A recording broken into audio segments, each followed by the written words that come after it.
Hi, this is Kirk, the Bariatric Carnivore. Sorry I wasn't around last week. I actually got a virus and I didn't have a voice, so it was impossible for me to record anything. I needed the humility. It's the first time I've been sick, really in the last 5 years or so. And so finally got something that brought me down. It's funny, I mean, not even COVID made me stop talking or using my voice. So this is the first time in a long time I've actually had something like this happen. But it does happen. I mean, just because you eat a good, healthy diet, even though you are healthy and you're not on any medications, viruses happen. Viruses are going to virus, and there's not much you can do about it. But you can be healthy and get over it probably quicker than just about everybody else, too. So I feel good about that part. Let's talk about staying on a carnivore diet. Can you stay low carb forever? And frankly, I don't think most of you can. And I really break it down into 3 reasons why most people are not going to be able to sustain a carnivore diet, even though there's really no physical reason to. I mean, frankly, there's a lady by the name of Maggie White, who's a rancher up in Canada. Now, here's a picture of her. She's in her mid-80s. She is a rancher. She does physical work outside all the time. Yet, you look at her and she looks like somebody's in her 60s or 50s, easily. I mean, it looks, and she's been carnivore for over 60 years. So don't tell me that it's not sustainable. It is, and you can be in good health doing it, because she is. I've been low carb for over 8 years. I have never been able to make a dietary change that I've been able to stick to for more than a few months. My ex-wife got me into this thing one time where she decided that we were going to get healthier by juicing. So we were juicing fruits and vegetables, trying to create, that pure health concoction. And I had to give it up in a week. I mean, I felt like every day after drinking all that sugary juice that I was waking up the day after Halloween as a kid. I mean, I just felt sick. So I couldn't sustain that diet. Frankly, most vegans can't sustain being vegan for more than a year. They're inherent within veganism is vitamin and mineral deficiencies. You are not going to be able to get everything that you need by eating vegetables. You're going to have to supplement.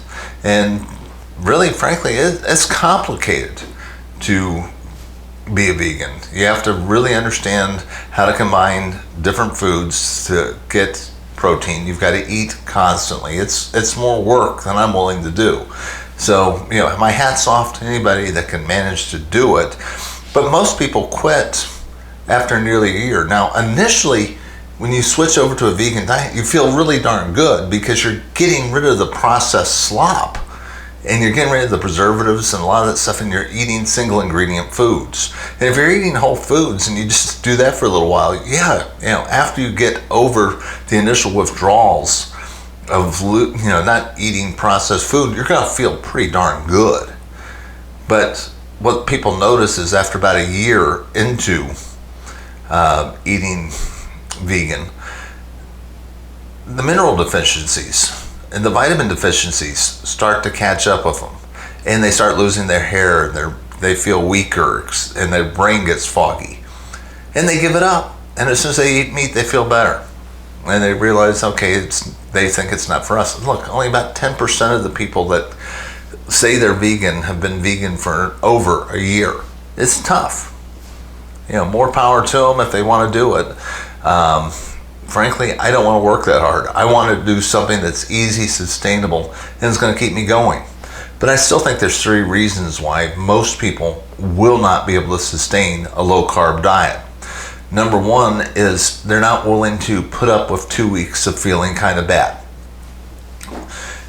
When you give up ultra-processed food, when you quit eating the standard American diet, you're going to go through some withdrawals, particularly carb withdrawals and processed food withdrawal. That's what your body's used to, and it's going to start making you feel like you've got these cravings. And if you can't say no to these little cravings, frankly, you're the type of person that probably will not also be able to quit doing drugs, can't quit nicotine, can't quit alcohol and other stuff. So you're going to have some serious problems. And there's a certain percentage of people that cannot put up with a little bit of temporary pain to put up with all the benefits that they're going to get. So if you're one of those people that just can't get over something and can't deal with 2 weeks of, I don't feel all that great, withdrawals, well, then you're not going to be able to stick to a carnivore diet. We'll probably give up if you only do this because you want to lose 20 pounds for a particular wedding or an event or something like that, because you just want to drop a few extra pounds, because frankly, the carnivore low-carb diet isn't primarily a weight loss tool. That's a side effect. It's a really nice side effect that comes from it. But really what you're doing when you're going low carb is it's an anti-inflammatory diet. You're getting rid of the things that are causing you inflammation and probably spurring on autoimmune diseases. You have no idea how much inflammation is affecting you until you get rid of it. After about 2 weeks of being low carb, you're going to lose a lot of fluid. That fluid is just pure inflammation. And when you get rid of it, suddenly you're going to wake up one morning about 2 weeks into this and you just jump out of bed and you're going to realize, I don't hurt. I remember back, what that day was like. That first day when I woke up and I realized, I don't have to stretch around and try to work out all those little knots and kinks before I get out of bed. I just jump out of bed. I feel really good. That's what happens when you get rid of the inflammation. The knee pains that you've had, your hip pains, your back pains, etc., just go away because your body is no longer inflamed. So that's a critical thing. So if you look at it from a perspective of just losing weight, and you probably pretty rapidly hit your weight loss goal, you'll quit when you're not looking at it from the right perspective. If you want to look at it from the right perspective, look at it, this is a lifestyle that will lead to anti-inflammation and make me healthier. Number 3, you're not going to get the support. So look, it's amazing to me that I could sit down and eat 3 Big Macs in front of my family and nobody bats an eye.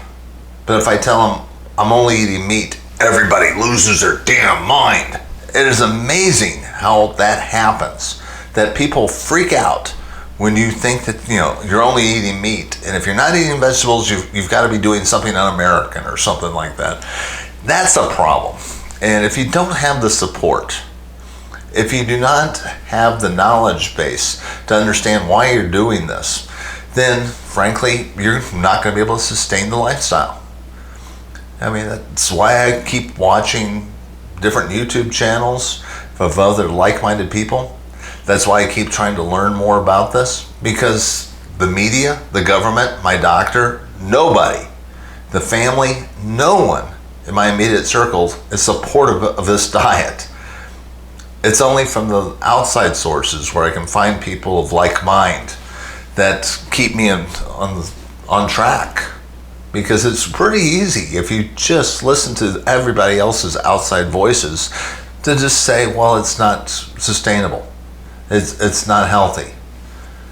When I have to look at the evidence in my own life and say, no, frankly, are you kidding me? This is the healthiest thing I've ever done for myself. When I started this when I was 50 years old, I weighed over 300 pounds. I was on 10 medications every single day.